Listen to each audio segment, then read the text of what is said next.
है आप सभी साथियों का आपके अपने यूट्यूब चैनल में। 69,000 शिक्षक भर्ती से बीएड बाहर हुआ है या नहीं हुआ है, पूरी सोशल मीडिया पे एक महासंग्राम चल रहा है जब से ऑर्डर आया है। और उस ऑर्डर के बिहाफ पे अलग अलग प्रकार के तर्क और वितर्क जो है वो रखे जा रहे हैं।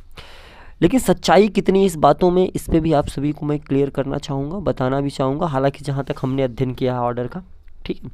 लेकिन उससे पहले कुछ पॉइंट्स आप देख लीजिए। जैसे ये बेसिक शिक्षा परिषद के कुछ ट्वीट्स हमें प्राप्त हुए हैं, जिसमें कहा गया कि माननीय सुप्रीम कोर्ट के आदेश का पालन करे राज्य सरकार, 69,000 शिक्षक भर्ती से बीएड बाहर, इलाहाबाद हाई कोर्ट का जजमेंट। देखिए यहाँ पे देखेंगे 13 दिसंबर और लगभग 3:13 का ये ट्वीट। इसके अलावा भी बहुत सारे ऐसे प्लेटफॉर्म से जो है चीज़ें आई हैं और काफ़ी पॉपुलर प्लेटफॉर्म है जिसपे बेसिक शिक्षा की बहुत सारी न्यूज़ को चलाया जाता है।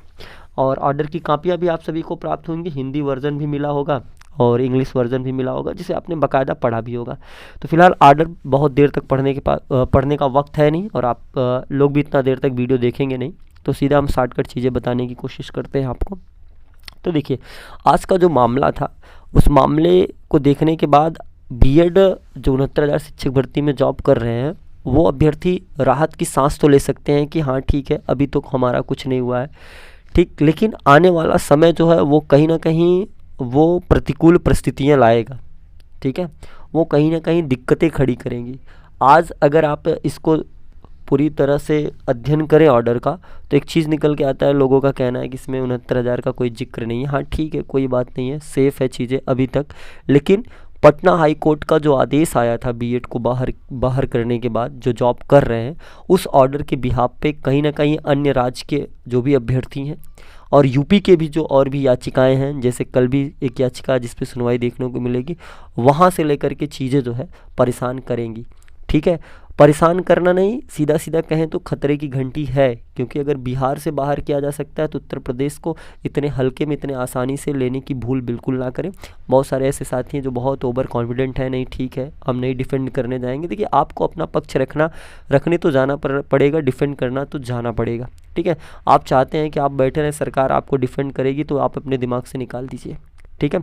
फिलहाल आज का आदेश पढ़ने के बाद 69,000 शिक्षक भर्ती जैसे जो चीज़ें चल रही हैं कि हाँ बाहर कर दिया गया, फिलहाल उसमें कुछ क्लियर ऐसा कहा नहीं गया है कि बाहर कर दिया गया है, ठीक है। लेकिन कल परसों और भी जो याचिकाएं आपको कंटिन्यू दिखाई पड़ेंगी, उसमें चीज़ें जो हैं सामान्य नहीं होंगी, क्योंकि उसमें दिक्कतें हो सकती हैं, क्योंकि इसी के बिहाफ पे ऑर्डर आ चुका है। अब सवाल ये है कि ऐसी दिक्कतें साहब क्यों आ रही है। देखिए ऐसी दिक्कतें इसलिए आ रही हैं कि सुप्रीम कोर्ट ने जब प्राइमरी में सिर्फ और सिर्फ बीटीसी को शामिल किया, बीएड को हटाया है, तो उसमें एक चीज़ क्लियर नहीं हो पाया कि जिस डेट को आदेश आया है उस डेट से बीएड को बाहर किया गया है कि उसके पहले जो जॉब कर रहे हैं उनको बाहर किया गया। बस वही क्लियरिफिकेशन जो है वही जो है सबसे ज़्यादा समस्या खड़ा कर रहा है। वो स्पष्टीकरण नहीं हो पा रही उस ऑर्डर को लेकर के, और उसी के बिहाफ पे पटना हाई कोर्ट का भी आदेश आ गया है जो बिल्कुल बीएड के पक्ष में नहीं है।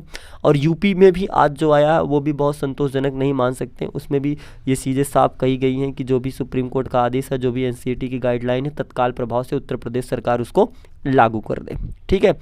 और एक चीज़ आप थोड़ा सा धैर्य रख सकते हैं कि जो पश्चिम बंगाल से एक मॉडिफिकेशन की याचिका यानी कि स्पष्टीकरण के लिए सुप्रीम कोर्ट में डाली गई है, जिसमें ये पता करने के लिए अभ्यर्थियों ने डाली है कि भाई बीएड को कब से बाहर रखा गया है, या वो एक डेट क्लियर हो जाए कि उन्हें जिस डेट को आदेश आया उससे उसके पहले जो जॉब कर रहे हैं उनको भी बाहर कर दिया जाए। तो ये स्थिति है फिलहाल वर्तमान में। आज के लिए चीज़ें ठीक है, कोई बहुत ज़्यादा दिक्कत नहीं है, इशू नहीं होगा, लेकिन आने वाला समय जो है वो कहीं ना कहीं परेशान करेगा, जहाँ तक मैंने ऑर्डर को समझा। बाकी और भी साथी हैं जो ऑर्डर को बहुत ही विश्लेषित तरीके से समझे हैं, और इस ऑर्डर को देख करके कोई ये कहे कि हमारी जीत हो गई, हमारी हार हो गई, या हम जीत गए, तो ऐसी कोई स्थिति है नहीं, ठीक है। इसमें ये चीज़ें स्पष्ट नहीं है। मैं किसी भी प्रकार से किसी का पक्ष लेकर के नहीं बोल पाऊँगा कि भाई मैं बीटीसी के पक्ष में बोल रहा, मैं बीएड के पक्ष में बोल रहा हूँ। ऑलरेडी मैं बीटीसी किया हुआ हूँ, ठीक है। तो मुझे इसमें बहुत ज़्यादा इंटरफेयर इस तरीके से नहीं करना चाहता। परिवार में और भी लोग हैं जिन्होंने बीएड कर रखा है, हमारे साथियों ने भी बीएड कर रखा है, ठीक है। मुझे मौका मिला होता तो हम बीटीसी बीएड दोनों साथ में कर लिए होते। तो लोगों के अपने अपने तर्क हैं। भारत की जहाँ तक मैंने समझा है, अपनी बात रखी है कि आगे वाले जो भी समय आने वाला है 69,000 में जो भी बीएड अभ्यर्थी हैं उन्हें अपनी बात को रखने के लिए, अपनी चीज़ों को प्रोटेक्ट करने के लिए आगे प्रयास करना होगा, और वो करेंगे भी, ठीक है। क्योंकि जिसकी नौकरी मिल जाती है कोई इतनी आसानी से अपनी नौकरी नहीं जाने देता है। लेकिन पटना हाई कोर्ट का ऑर्डर आपको परेशान करेगा, और अक्सर जहाँ जहाँ चीज़ें आएंगी वो ऑर्डर सामने रखा जाएगा। तो ये रही एक छोटी सी जानकारी, और भी जो भी चीज़ें होंगी वो क्लियर होती रहेंगी तो आपको बताते रहेंगे। तब तक के लिए आप सभी साथियों का बहुत बहुत धन्यवाद।